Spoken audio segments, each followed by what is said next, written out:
अजीजान मोहतरम, गुज़िश्ता जुमा में हमने सरकार गरीब नवाज रज़ी अल्लाह ताला अन्हु के हवाले से गुफ्तगू का आगाज किया था, लेकिन चूंकि मुझे कुछ बातें करामत के हवाले से कुरान पाक से बतानी थी कि कुरान पाक में भी वलियों की करामत का जिक्र है, जैसे सुलेमान अलैहिस्सलाम के तख्त को लाने वाला वाक़या, और इसी निस्बत से अनासागर का जो आपने कुंजे में बसाया तो वो वाक़या बहुत मशहूर हुआ। लेकिन मैंने उस करामत को सरकार फारूक आजम के जमाने की करामत से जॉइंट करके ये बताया था कि अगर हम ये देखें कि क्या सहाबा के दौर में ऐसा हुआ, तो हाँ, सहाबा के दौर में फारूक आजम के खत ने एक दरिया को जारी कर दिया था, तो वो भी करामत थी। यहाँ उन्होंने जारी नहीं किया था, बल्कि अनासागर की उस जो सागर था पानी का, उसको कूंजे में लिया था। तो बहरहाल इन सारी बातों का हम जिक्र कर चुके। अब देखें औलिया अल्लाह की उम्मत को कितनी जरूरत है, इस हवाले से हम कुछ बात करते हैं कि हमारे आका सल्लल्लाहु अलैहि वसल्लम की विसाल को 1500 साल हो चुके और लोगों ने 1500 साल जश्न भी मनाया। सरकार अलैहिस्सलाम से पहले जितने अंबिया आए, तो ये होता था कि किसी न किसी नबी के बाद कोई और नबी आता था कौम की हिदायत के लिए। अब ये सिलसिला बंद हो गया, इसलिए कि हमारे आका सल्लल्लाहु अलैहि वसल्लम को अल्लाह ने खातमुल अंबिया बनाकर जमीन पर भेजा। अब कोई नबी नहीं आ सकता, कौम वही है, हालात बल्कि पहले से बहुत खराब हो चुके हैं। अब उम्मत की रहनुमाई के लिए कौन है ना, एक सवाल है ना। पहले ये अभी आप देखें कि ईसा अलैहिस्सलाम के जमाने अक़दस और सरकार के जमाने को 550 साल का फासला बीच में, इस दरमियान लोगों ने काबे में बुत रखना शुरू कर दिया, कौम गुमराह हो गई, लोग भटक गए। फिर सरकार आए, अब हुजूर के जमाने को 1500 बरस हो गए, बहुत इक्का दुक्का कोई भटक गया हो, लेकिन अब ये है कि कसरत से लोग ईमान ला रहे हैं। होना ये चाहिए था, मैं जो कह रहा हूं कि ना आने की वजह से कौम गुमराही के दलदल में धकेलती जाती, चली जाती। अब ये नहीं हो रहा, जबकि वहां 500 साल के अंदर ये हालात हो गए कि अल्लाह के घर में वहां इबादत नहीं हो रही थी रब की, और बूत रखे गए थे।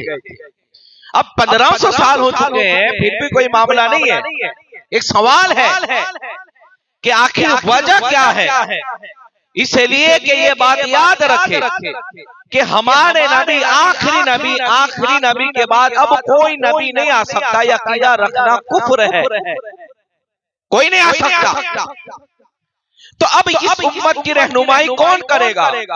तो फिर उस उम्मत की कमान सहाबा ने संभाली।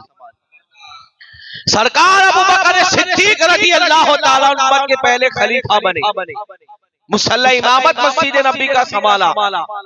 और इससे ये भी पता चला कि जरूरी नहीं कि हर जगह से निजाम चले, मस्जिद से भी दुनिया का निजाम चल सकता है, इमाम भी चला सकता है। इमाम को पिछड़ा ना समझो, इमाम की हैसियत मजदूरों की तरह ना समझो। इमाम ही होता है, चाहे मैं हूं या आपके खानदान का कोई बच्चा हो, वो पिछड़ा नहीं होता और पिछड़ा बनाया भी नहीं जा सकता उसको। हाँ, ये और बात है कि कोई धोखे से फितना करके इमाम के खिलाफ कोई प्रोपेगेंडा कर सकता है, ये अलग बात है, और जमाने में होता आ रहा है, इमामों के खिलाफ फितने होते आ रहे हैं। तो मस्जिद से भी हो सकता है दीन का काम और हमारी उम्मत की फलाह का काम। सिद्दीक अकबर कौन थे? फिर फारूक आजम आए। अगर मैं उसी में जाऊंगा तो ऐसे अभी अजान लेट होती 1:10 हो गई, अब मेरे पास है आधा घंटा, अब मुझे बहुत सी चीजें बतानी है। अल्लाह वक्त में बरकत दे। फारूक आजम के बाद सरकार उस्मान गनी मौला अली, फिर सहाबा ने कमान संभाली, ताबईन, तबे ताबईन, अइम्मा मुज्तहिदीन, फिर अल्लाह के वलियों का जमाना आया, उन्होंने दीन की खिदमत की। अब नबी कोई नहीं आएगा तो उम्मत को रास्ता कौन दिखाएगा? तो कहा अल्लाह के उस उम्मत के वली या उलमाए किराम। इसलिए अच्छा देखो, मुझे बहुत प्यारी याद है, हालांकि ये मेरा उन्वान भी नहीं ना, मैंने इसको पढ़ा, लेकिन जहन में आ जाता है। इहदिना सिरातल मुस्तकीम, कुरान क्या कहता है? बहुत प्यारी बात, हमारी तकरीर की जान बन गई, समझ लो। अब बाकी अगर हो तो ठीक, वरना नेक्स्ट फ्राइडे। इहदिना सिरातल मुस्तकीम, अल्लाह ने क्या कहा? सीधे रास्ते पर चलो। किसका रास्ता? सिरातल लजीना अनअमता अलैहिम, जिन पर इनाम हो गया। अब इनाम वाले कौन? तो पहला नाम अंबिया। अब समझ गए, आपकी हशाशी बशाशी चेहरे की बता रही है कि मैं आगे क्या कह रहा हूँ। इतने तो आप होशियार हो चुके। मिनन नबिय्यीन का, नबियों का रास्ता, वो सिद्दीकीन, सिद्दीकों का रास्ता, और सिद्दीक का इमाम कौन? तो सरकार अबू बकर सिद्दीक रज़ियल्लाहु ताला। यानी उनको भी फॉलो करो तो तुम इनाम वालों के रास्ते पर हो। और फिर कहा वो सालिहीन, वो शोहदा, वो सालिहीन, शहीदों का रास्ता, स्वाले का रास्ता। स्वाले कौन? तो स्वाले वली भी होता है, स्वाले बंदा भी हो सकता है। तो कहा अब खातमुन नबिय्यीन पर जो है मोहर लग चुकी है, अब कोई नबी उम्मत के लिए नहीं आएगा। कहा कौन काम करेगा? अल्लाह के उन वलियों को हम याद करें जिन्होंने लोगों को ईमान की दौलत अता फरमाई। हिंद का राजा, मेरा ख्वाजा, ख्वाजा गरीब नवाज रज़ी अल्लाह तआला को ले ले, खुद मेरे सरकार ने इनको भेजा, कहा जाओ हिंदुस्तान की तरफ। इसलिए कि हुजूर को हिंदुस्तानियों से मोहब्बत पहले से भी थी, इसलिए कि हिंद और मेरा भारत वो भारत है जहां दुनिया का पहला इंसान और पहला नबी जलवा फरमा हुआ था। जिस खित्ते ने मुस्तफा जान रहमत के नूर को देखा है, वो जमीन का कोई और खित्ता नहीं, मेरा हिंदुस्तान खित्ता है। अब ये आए, फिर बख्तियार काकी आए, गर्ज एक अल्लाह के वली आते रहे, उलमाए किराम उम्मत की खिदमत करते रहे। अब कोई नबी नहीं आएगा राहों को भटकने वाले रास्तों से, किस तरह लोगों को जो है राह रास्त पे लाया जाएगा। तो कुरान ने कह दिया इनाम वालों का रास्ता पकड़ो। और इनाम किस पर होता है? याद रखे, दुनिया की मालो दौलत को इनाम नहीं कहते, वो तो मुशरिकों के पास भी है। अल्लाह का जिस पे फजल हो जाए वो इनाम वाला हो जाया करता है। इसलिए कि दौलत वाला अना सागर ला नहीं सकता, अना सागर तो बोला जाता है जिसके पास फकीरी मौजूद होती है। इसलिए कि रिस्क को मेयार बनाना या मालदारी को फसल न कहे, वो भी फसल है, लेकिन जो अला इन्ना औलिया की मंजिल पर होता है उसको फजल खास मिल जाया करता है। वरना तो बहुत मालदार आए, किसी के हिम्मत नहीं हुई कि अना सागर के कटोरे को खाली कटोरा भर सके। सागर तो बहुत दूर की बात है, किसी में हिम्मत न हुई 90 लाख को कलमा पढ़ा सके, किसी में हिम्मत न हुई बख्तियार काकी रज़ियल्लाहु ताला अन्हु इस वक्त पे जब हमला हो जाए अजमेर से पहुंचकर वहां गरीब नवाज कहे ये बच्चा गवाही दे, बख्तियार बात दामन है, तो झोली में रहने वाला बच्चा भी उनके हक में गवाही देता नजर आता है।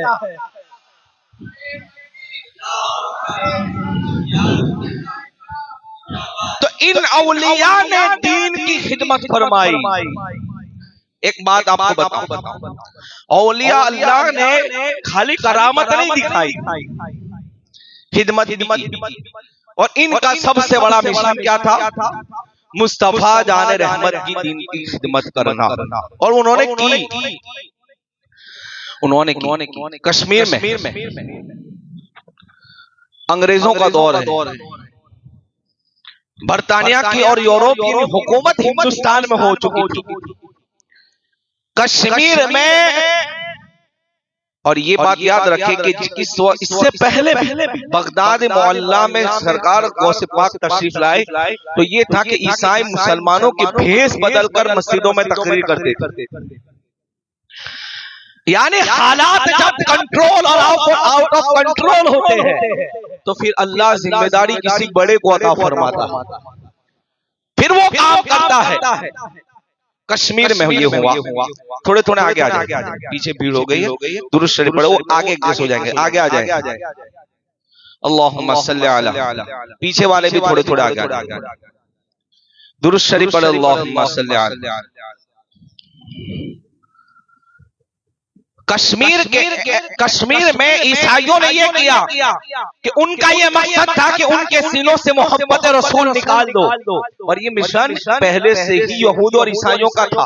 आज हमारे अंदर भी उनके एजेंट काम कर रहे हैं कि हुजूर की मोहब्बत दिल से निकाल दो, अल्लाह के बंदों की मोहब्बत निकाल दो, कहो नहीं ईसाई बना दो।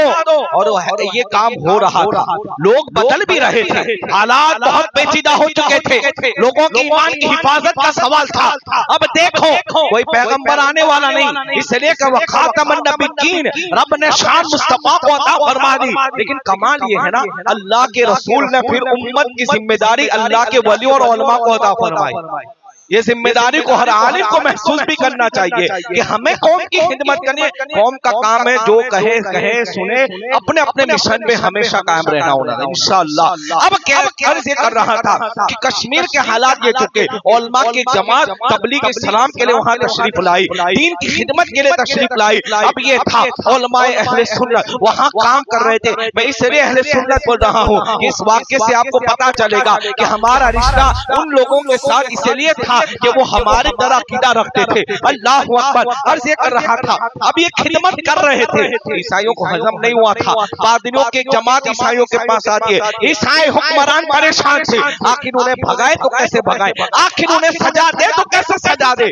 अब मामला ये हो गए, पादरियों की ईसाई रहबरों की बहुत बड़ी मीटिंग होती है, कहा मुसलमानों के उलमा को दीन की खिदमत करने से कैसे रोकना है। हमारी कौम को भी सबक लेना चाहिए, हमारी कौम को भी सबक लेना चाहिए। जो उलमा काम कर रहे उनका पीछा ना करो, उनकी टांग ना खींचो, वो अपने घर की रोटी नहीं से करें, दीन की खिदमत कर रहे हैं, वो दीन के लिए हर जगह जाते हैं, नियत के ऊपर अमल दारो मदार होता है। लेकिन कोई भी हो दीन के लिए ही जाता है। अर्ज ये कर रहा था, अब मीटिंग होने लगी, पादरियों ने कहा हमारे पास एक आइडिया है, अगर उसमें ये लोग फंस जाते हैं आसानी से हम उनको तख्ताए दार पे लटका देंगे, हम उन्हें फांसी दे देंगे। पादरियों ने उन उलमा के साथ एक जो है मीटिंग की, और ईसाई बादशाह को मौजूदगी के अंदर मीटिंग की गई। उन्होंने कहा कि हमने तुम्हारे नबी का फरमान सुना है कि अंबिया की बनी इसराइल, अंबिया के बनी इसराइल के अंबिया को अल्लाह ने वो शान अता फरमाई, जितने भी अंबिया गुजरे, मेरी उम्मत के उलमा बनी इसराइल के अंबिया की मानी नहीं। ये हुजूर का फरमान, यानी अंबिया तो कोई नबी तो कोई हो नहीं सकता, लेकिन फरमाए सिफात अल्लाह ने उनसे वो काम लेगा। ये हदीस बयान की। अब पादरियों ने कहा कि ये तुम्हारे नबी का फरमान है, तो सबने कहा हाँ फरमान है। तो कहा हमारे ईसा अलैहिस्सलाम, अब देखो चालाकी जिसको कहते अंग्रेज दिमाग, कहा कि अगर तुम्हारे नबी का ये फरमान सच्चा है तो हमारे ईसा रूहुल्लाह मुर्दों को जिंदा करते थे, तुम अभी कोई खड़ा हो और किसी मुर्दे को जिंदा कर दे। बहुत बड़ा चैलेंज था। उलमाए किराम पसीना आने लगा, सोचने लगे। फिर कहा कि जो भी था वो गवर्नर, जो भी था ईसाई रहबर, कहा कि हमें 40 दिन का मौका दो, हम साबित करके रहेंगे। इसलिए कि चैलेंज बहुत बड़ा था। ईसा अलैहिस्सलाम का ये मौजज़ा अल्लाह ने कुरान में जिक्र फरमा दिया था, ये भी हक है, मुस्तफा का फरमान भी सच्चा है। पादरी कहने लगे अगर इस हदीस के बारे में तुमने हमसे गुफ्तगू ना की, अगर मुर्दा जिंदा ना किया, तो समझ लेंगे कि माज़अल्लाह तुम झूठे हो, तुम्हारा दीन झूठा है, तुम्हारे नबी का फरमान गलत है, तुम हक पर नहीं हो, हमारा दीन हक पर है। अब इज्जत दीन की थी, इज्जत का सवाल था, हदीस पाक के बारे में इज्जत रसूल का मामला था। अल्लाह अकबर। 40 दिन तक उन्हें कैद में डाल दिया गया। अभी ईसाई खुश हो रहे थे और ये कह रहे थे 40 दिन तो बहुत दूर की, 40 दिन बहुत बहुत लंबा अरसा है, 40 साल बहुत कम अरसा है, 40 साल भी निकल जाएंगे, वो मुर्दा जिंदा नहीं कर सकेंगे। वो खुश हो रहे थे, हमारा प्लान कामयाब हो रहा था, दिन गुजरते रहे थे। अल्लाह के उन उलमा, अल्लाह तबारक व तआला के अल्लाह के दीन के खादिम उलमाए किराम अपने जो है जेलों के अंदर खड़े होकर अल्लाह की बारगाह में दुआ कर रहे थे। अल्लाह हमारी इज्जत और वकार की बात नहीं है, तेरे दीन के वकार की बात है, मुस्तफा की हदीस की बात है, ये अल्लाह मदद फरमा। हुजूर की बारगाह में इस्तिगासा पेश करते हैं, आका आपके शान की बात है, आपकी हदीस की बात है, दीन की हक्कानियत की बात है। अगर आज हम झूठे पड़ गए तो आपके जो है दीन पर लोग उंगलियां उठाएंगे। दीन इस्लाम और हक्कानियत की बात है, ये अल्लाह मदद भेज दे। 39 दिन हो चुके थे, कोई बज़ाहिर असबाब और मामला नजर नहीं आ रहा था, वो फिक्रमंद थे, उन्हें पसीने आ रहे थे। आखिर होगा तो क्या होगा, हमें सूली पे लटकाया जाएगा, हमारी जान की कोई परवाह नहीं है, लेकिन दीन की हक्कानियत पे कोई आंच ना आए। हदीस मुस्तफा की बात थी। अल्लाह अकबर, 40 दिन मुकम्मल होते हैं, दरबार ईसाइयों का लगा हुआ था, पादरी भी मौजूद है, अवाम भी मौजूद है, उन उलमाए किराम की जमात भी मौजूद थी। अब वो कह रहा है 40 दिन हो चुके हैं, मुर्दा जिंदा करके बताओ। 40 दिन हो चुके हैं, अब मुर्दा जिंदा करके बताओ। वो कह रहा था तुम झूठे हो, तुम्हारा माशा दीन झूठा है, तुम्हारे नबी का फरमान सच्चा नहीं है।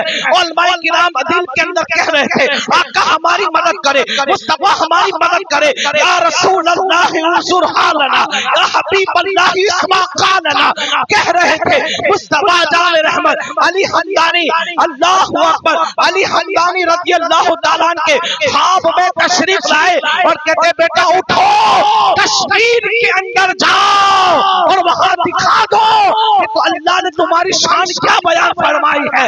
अल्लाह अकबर, दीन इस्लाम की बात है। अली हमदानी खड़े होते हैं, एक कदम हमदान में था, दूसरा कदम रखते हैं तो कश्मीर में पड़ जाया करता है। अब कोई कहे ऐसा कैसे हो सकता है, तो फिर वो हदीस बयान की जाती है, मैं उसका कदम बन जाता हूं जिससे वो चलता है।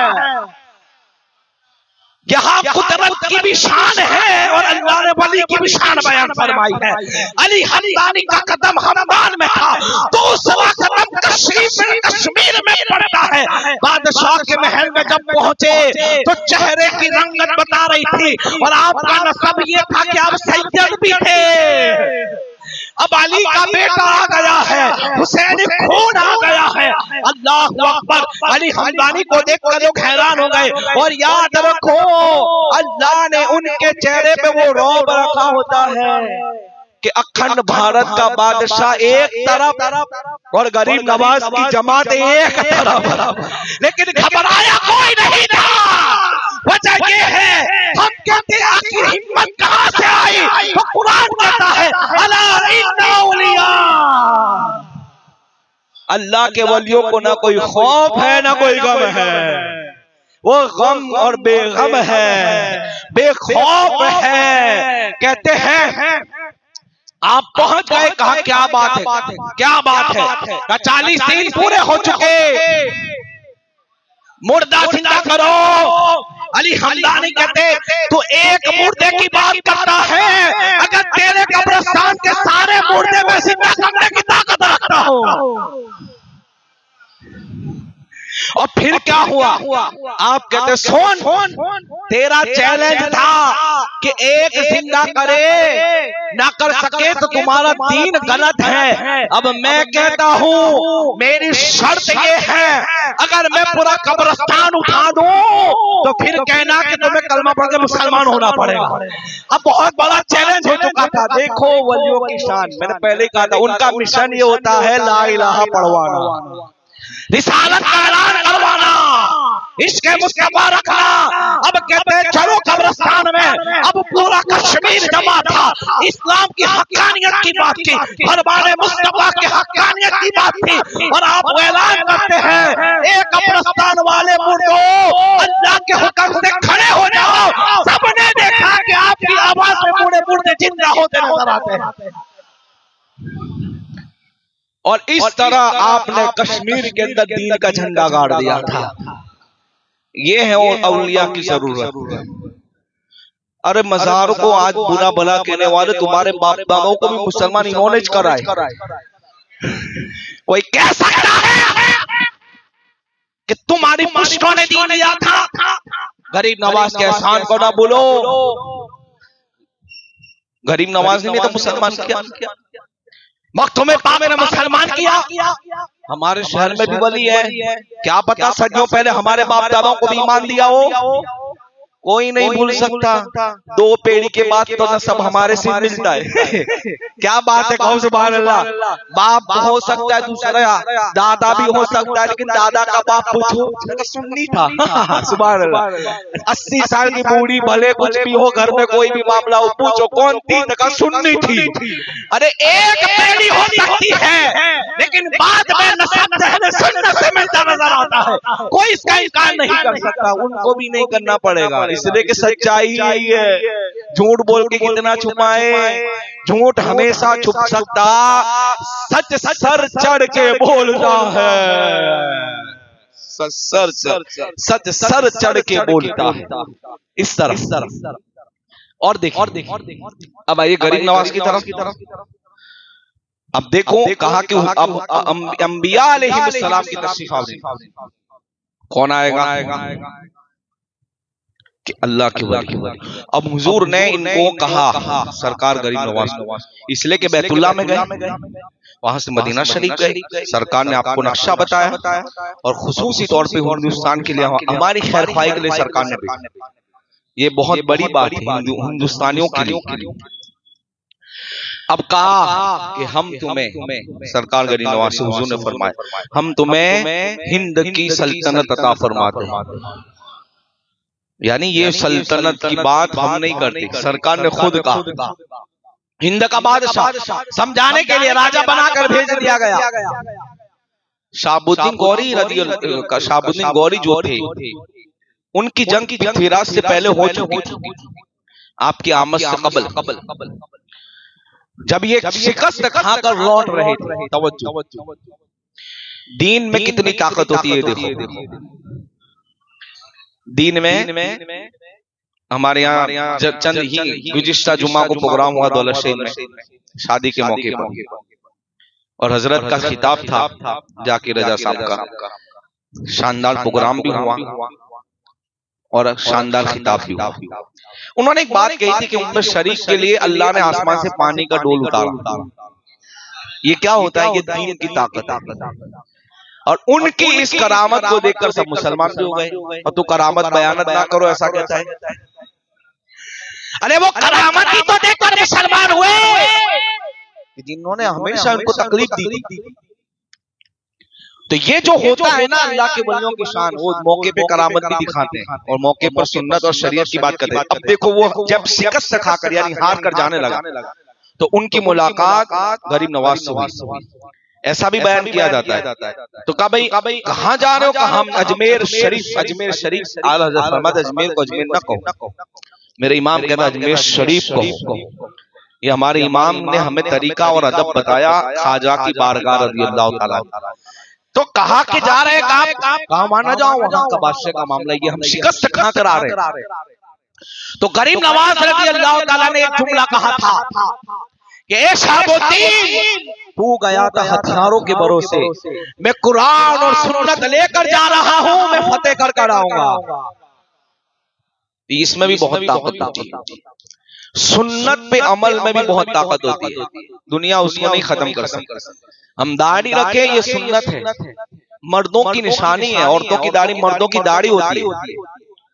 ये सुन्नत है और ये सुन्नत भी किसी के दिल में रौब पैदा करती है। आज हमने छिलवाना शुरू कर दिया, तो फिर हमारी कंपनी में जो जॉब के लिए जाते हैं वो छिली हुई दाढ़ी मांगती। इस वजह ये कि पहले हमने कटवाया तो ना, दूसरे मजहब की भी दाढ़ियां होती है लेकिन वहां नहीं कटवाई जाती।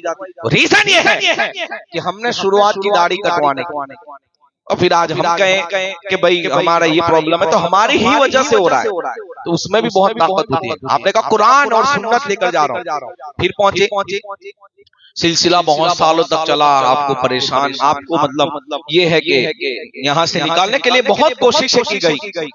जोगी जयपाल को भेजा गया, फौज की धमकियां, लेकिन एक दिन ऐसा भी हुआ कि जिस वक्त इसका तसल्लुत ज्यादा हो गया, इसकी जुल्म और ज़ातियां मुसलमानों पे बढ़ गई, गरीब नवाज ने जुमला कहा। ये अल्लाह वालों की शान होती है, एक किसी पे निगाह डाल देना तो बेड़ा पार भी हो जाता है। ये बात हकीकत है, तुम्हारे ऊपर डिपेंड करता है। उनकी बारगाह में सच्चे दिल से चले जाओ कि मेरा ये काम हो जाए। दिल, एक बात याद रखना, उनको तो अल्लाह ने तसर्रुफात दी है, वो तो कर ही सकते हैं, उनके लिए कुछ काम बड़ा नहीं है, छोटा नहीं है, सब हो सकता है उनसे। हमारे ऊपर है कि तुम्हारी कितनी लौ लगती है उनसे। यहाँ ये सवाल है, तुम्हारा अकीदा कितना मजबूत है, तुम किस ख्याल से उनके पास मांग रहे हो, फिर वो तो कर दे। जैसे आपने कहा कि जब इसका जुल्म बढ़ने लगा तो आपने कहा कि अब इसका वक्त आ गया, अब ये खत्म हो जाएगा। बस ये जुमला आपने कहा था पृथ्वीराज के बारे में, एक ही जुमला कहा था। बस चंद दिन हुए, जो शिकस्त खाकर शहाबुद्दीन गौरी वहां से वापस आए थे, खुरासान में सो रहे थे, गरीब नवाज इनके ख्वाब में गए ये बताने कि मैं वहां से, वो एक बुजुर्ग आए, वो कहता है उठ, खुरासान में सोने का वक्त नहीं है, जा, हमने तुम्हें, अब सुनो, वो किसी को बादशाह भी बना दे, किसी को फकीर भी बना दे, और किसी को हाजी भी बना दे, किसी को नमाजी भी बना दे, किसी को ईमान भी दे दे, किसी को मुसलमान भी बना दे। कहते हैं अब यहाँ सोने का वक्त नहीं है, कहा जा, हमने तुम्हें हिंदुस्तान की राजधानी अता फरमा दी है, यानी बशारत दे दी कि अब तो हिंदुस्तान का क्या होगा, राजा और बादशाह होगा। अब ये फौज लेकर निकले, बहुत दूर जंग हो रही थी, जंग हुई, अल्लाह ने उसको फतेह अता फरमाई, उसने इसका काम तमाम भी कर दिया। और फिर मगरिब की नमाज का वक्त हो रहा था, अजमेर शरीफ में दाखिल हुआ, उसे पता नहीं था कि यहाँ मुसलमान हो चुके हैं। उसने कहा चलो ये मेरी फौज, वजू करो। एक बात ये भी याद रखना, पहले के जमाने की फौज भी मुसलमान और नमाजी होती थी, इसकी बरकत जाहिर होती है।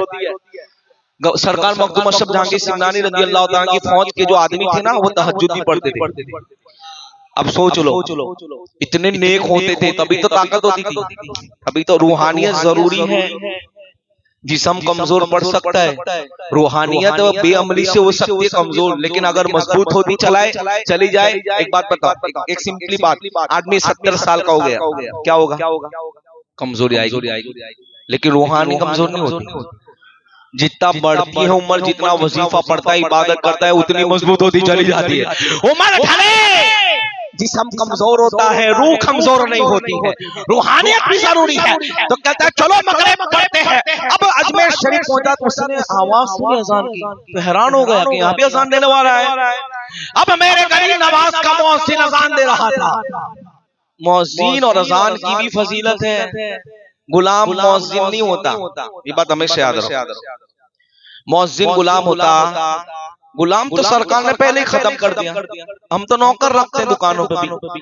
तो फिर इमाम और मुअज्जिन गुलाम होता, ये तसव्वुर निकाल दो, ये निकाल दो, गुलाम नहीं होता। हर अल्लाह ने हर एक को एक स्टेटस और मर्तबा अता फरमाया। मुअज्जिन कौन थे? सबसे पहले मुअज्जिन हजरत बिलाल हबशी थे। कोई पहुंच सकता है इनके मर्तबे को? हाँ, कोई पहुंच सकता है? तो सुनो, हम ये कहते हैं कि बाप का बेटे, बाप इंजीनियर तो बेटा इंजीनियर, तो हमारा तो ब्लड रिलेशन नहीं है, लेकिन हाँ बिलाल हबशी मुअज्जिन थे, तो अल्लाह से दुआ करो हम भी अजान दे तो उनका सदका मिले। मुअज्जिन गुलाम नहीं होता, याद रखे। गरीब नवाज रज़ी अल्लाह तआला का मुअज्जिन अजान दे, हय्या अला सलाह, ये लोग पहुंचे तो कब मगरिब की जमात हो रही है तो शामिल हो गए। शहाबुद्दीन गौरी ने गरीब नवाज के पीछे नमाज मगरिब अदा फरमाई। नमाज खत्म हुई और लोग मिलने के लिए दौड़ रहे। एक नजर पड़ी तो हैरान हो गया, ये तो वही है जो मेरे ख्वाब में मुझे हिंदुस्तान की बशारत से चले गए। इसलिए कि पहले जुमला निकला कि तेरी हुकूमत को सवाल आ गया, और फिर ख्वाब में जाकर कहा जाओ और जाकर हिंदुस्तान की सरजमीन के ऊपर फतेह हासिल करो। और फिर गरीब नवाज के हाथ में बैत भी हुआ, सब हुआ। अब हिंदुस्तान का जो अजमेर शरीफ था फतेह हो चुका था, मुसलमान की आबादी होती थी, गैर भी रहते थे, लेकिन गरीब नवाज का सुलूक उनके साथ ये था कि अल्लाह वालों की एक शान बता, वो अपने दर पे चेहरा नहीं देखते, ये बात खास है। एक बहुत प्यारी बात मुझे गरीब नवाज के बारे में, आपके लिए कोई अरब से चलकर मिठाई लेकर आया या रास्ते से खरीदो, आपका मामूल था आप जुमेरात को रोजा रखते थे, वो मिठाई लेके आए, कहा हजरत आपके लिए तोहफा मिठाई लेकर आया, कबूल किया। तो कहा कि खाओ, मैं चाहता हूं कि आप मेरे सामने से खाओ, मेरा दिल रखने के लिए। गरीब नवाज ने खूब खाई। कभी ऐसा भी होता कि आधी रोटी में 24 घंटा गुजरता। ये वलियों की शान होती। अब देखो ने उनके दर से पूरी दुनिया खाती है, लेकिन खुद की कनात की ये शान है। कायनात खाती है, खा लिया। मुरीदों ने कहा हज़रत का जुमेरात है, हमें ये कि आप आज आप मतलब अपने मामूल से हटकर हुआ कि रोजा आप नहीं रखे या क्या मामला है? गरीब नवाज फरमाते हैं मैंने रोजा तोड़ दिया क्योंकि नफल रोजा था। अब तवज्जो बहुत गौर से, फर्ज रोजा नहीं था, नफल था। कहते हैं रोजे की कज़ा है, तवज्जो बहुत प्यारा जुमला, रोजे की कज़ा है, दिल तोड़ने की कज़ा नहीं है। सुभान अल्लाह, क्या बात कही, वाह वाह। इस बात पर ही मैं रश्क करूं का रोजे की कज़ा है, दिल तोड़ने की कज़ा नहीं। जब वो इतनी दूर से लेकर आया था तो उसका दिल रखने का लिया, रोजा तो कल भी हो जाएगा। सुभान अल्लाह। इसलिए हुक्म है कि बीवी अपने शौहर की इजाजत के बगैर नफल भी ना रखे, और अगर शौहर ना कहे तो नफल रोजा बीवी ना रखे। सुभान अल्लाह, नफल रोजा बीवी ना रखे। तो कहा दिल तोड़ने की कज़ा नहीं, रोजा तोड़ने की कज़ा तो हो जाएगी। ये तो उनके दर पे वहां फिर आबादियां होती रही। आपके खुलफा को आपने फिर तबलीग के लिए भेजा। बख्तियार काकी रज़ियल्लाहु ताला दिल्ली में भेजा। आपके बेटों को आपने राजस्थान के किसी शहर में भेजा, जाओ। इस तरह अब तबलीग, अब यही तो बात कि अल्लाह के वली तबलीग करते रहे और उलमाए उम्मत। और ये भी याद रखें कि जैसे हम कहते हैं, मैंने शुरू में कहा मेरा उन्वान कि अल्लाह के वली अब दिन का काम। इसी तरह सरकार फरमाते वो जमीन वालों के लिए अमान है। हुजूर ने एक हदीस पाक में फरमाया, देखो वलियों की कितनी बड़ी शान होती है। लोग कहते क्या जरूरत है, क्या? मैं कहता हूँ तेरे घर में रोजी आती है तो उन्हीं वलियों के सदके। मैं उस पर हदीस बयान कर सकता हूँ, लेकिन एक हदीस सुने।